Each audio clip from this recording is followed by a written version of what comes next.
Assalamu Walaikum. In this video, how to make an organizational chart in Google Sheets. Let's begin.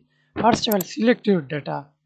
Go to Insert tab, Chart, Start Type,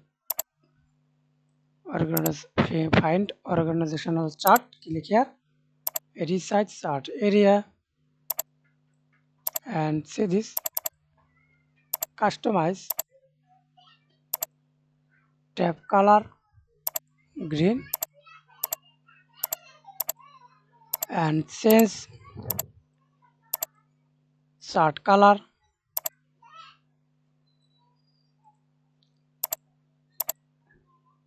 That's it. Thanks for watching video. Please subscribe to my channel, like, comment, share.